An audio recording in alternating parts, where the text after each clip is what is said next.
Poids de corps ou poids de lourd pour se muscler et perdre de gras en même temps. Vous avez sûrement entendu parler de ce débat et pour ça aujourd'hui j'ai réuni 5 critères pour comparer les deux disciplines. Pourtant les deux ils construisent de muscles et de la force mais pas vraiment de la même manière pour les résultats et la progression.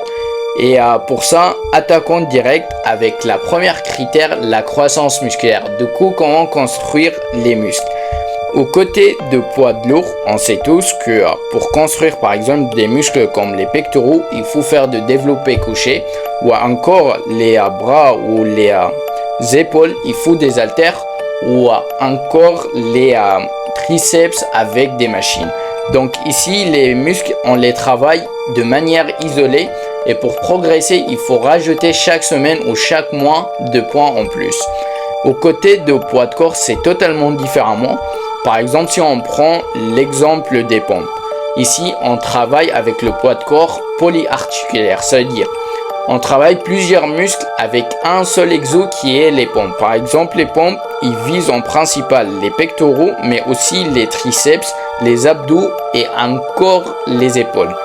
Donc ici au poids de corps, on se progresse en rajoutant plus des répétitions ou plus des séries ou encore passer à des difficultés. Par exemple, au lieu de faire des pompes, on fait des dips ou troisièmement, on peut se lester donc rajouter de poids à l'exo. Par exemple, rajouter de poids quand on fait des dips ou des tractions. Maintenant, pour comparer les deux, poids de lourd, on a un physique massif. On a une croissance rapide des muscles et enfin, on a un ciblage précis des muscles. Aux côtés du poids de corps, on a un physique athlétique, on a une croissance lente malheureusement, mais on a un ciblage polyarticulaire. Voyons la deuxième critère, la force et la performance. Ils servent à quoi?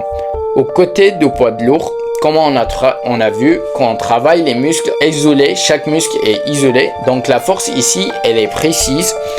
Et du coup, ça ramène à une force brute. Donc elle est difficilement transférable dans la vie quotidienne. Par exemple, dans les développés couchés, tu es assis et tu fais un mouvement de poussage. Dans ta vie quotidienne, il y a un rarement mouvement qui ressemble les développés couchés où tu es assis et tu pousses. Sauf si tu as compris.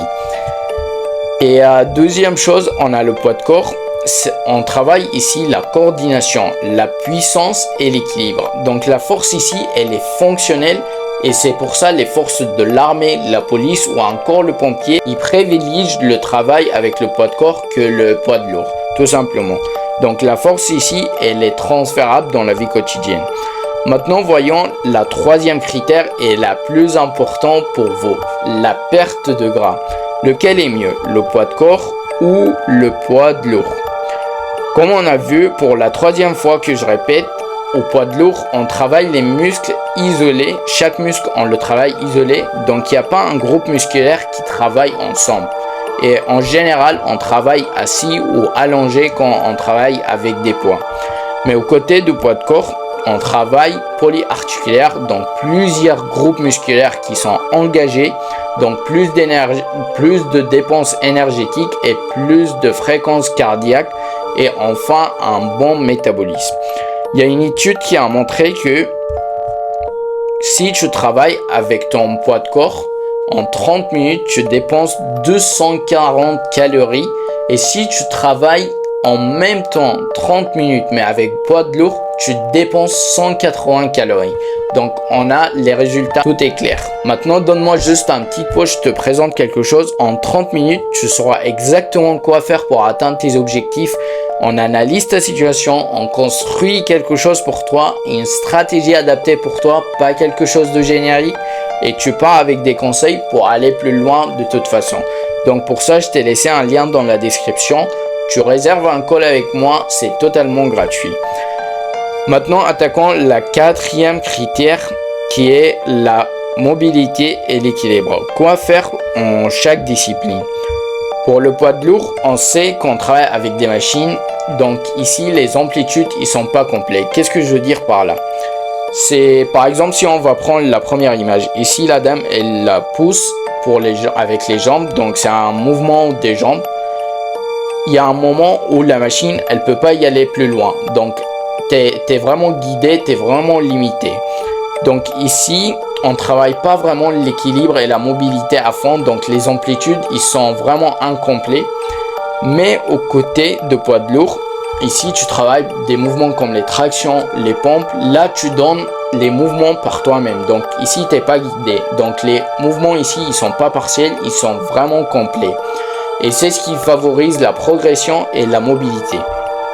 Je vais te donner quelques exemples dans les figures trop avancées de calisthénie, comme une figure de la planche où on voit vraiment le contrôle, on voit les bras bien tendus, donc on voit bien le contrôle et la mobilité, ou encore d'autres figures comme le front lever où le corps il est vraiment horizontal et là on voit encore la stabilité ou encore l'équilibre, ce qui est vraiment magnifique.